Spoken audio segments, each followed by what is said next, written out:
Good afternoon, reef keepers, aquarists, aquarium hobbyists, fish keepers, whatever you want to call yourself. This is Mike from What Works For Me Aquariums. We're going to discuss something that didn't work for me in just a minute. But first, I'm going to let you look at the Fluval 13.5. The 13.5 is doing really well.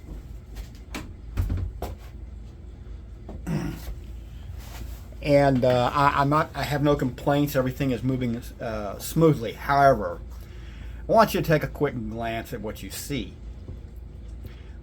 In previous videos, I had one Ocellaris clown, and that's it. Today, you will find right there at the center bottom is actually a green bubble tip anemone. You can see two snowflake clowns coming to the center of this aquarium, and above them is a blue damsel.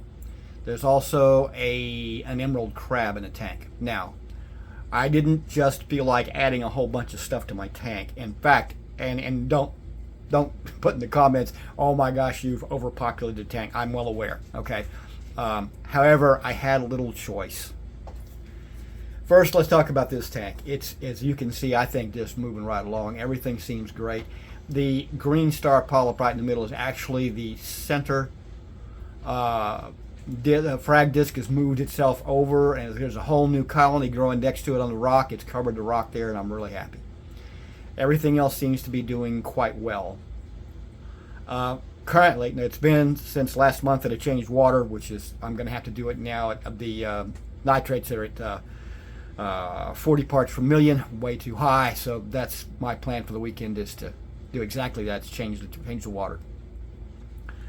Other than that, the parameters are good. You'll see that I don't have algae. I don't have any kind of nuisance problems of that nature. I do have algae, but I took the ulva from the 35-gallon aquarium, put it in the upper right-hand corner, and there's some caulerpa off to the left, just above the tree core. You may not be able to see it. It's pretty fine right now. I don't know. I'm going to leave it in there. I just moved it over because here's the problem. On Sunday morning at around 6 a.m., I got up to go to the bathroom, and when my room where I keep my fish is not far from the bathroom door, and I could hear no sound of water movement or pumps. So I thought to myself, I wonder why. So I walked in and I found myself about foot deep in water. The 35-gallon aquarium is no more. It's emptied itself onto my office floor. The water had run down and got into one of the surge protectors, shorted it out. It was actually, I had wound up catching fire to put it out. And I, oddly enough, had it where it shouldn't have done that, but the way the water was draining from the tank was amazing. It just was flooding out. I can't tell you what happened yet. I haven't examined all my equipment yet. I'm going to. I don't think the tank's leaking. But naturally, of course, the only thing I could do was take it down.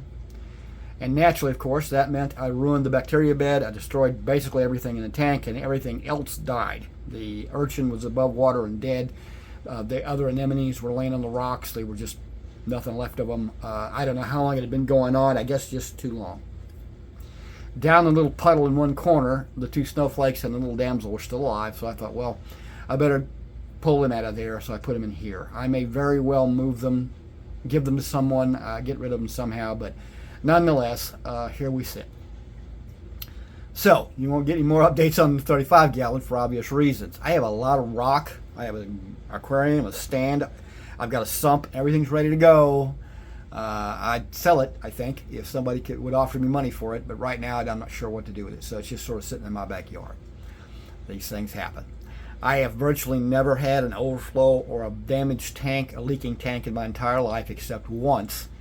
Many years ago, well over 35 years ago, my first reef tank, we had a power outage while we weren't home, and the sump, that was back before the overflow boxes were built correctly, and it just flooded. I mean, it kept dumping water out of the tank is what happened.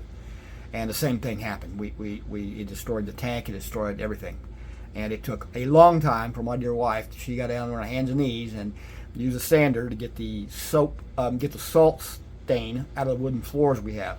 Now, just as an added note, I have wooden floors in my office as well that need to be refinished, but that was prior to this. Now, I said that to mention this. If, in fact, and this is what I've understand, and it looks like it worked, if this ever happens to you, if you ever get a bunch of salt water on a wooden floor, my wife found out that what you do is you take some towels, preferably old ones, and soak them in, or put them in a solution of vinegar and salt, and you lay the towels out across the floor. You sort of cover the area that's affected with the towels as many as it takes. We had 5 towels in here, full large towels, and we let them there. We left them there for about an hour. According to the information, 5 minutes was enough, but we went ahead and just left them.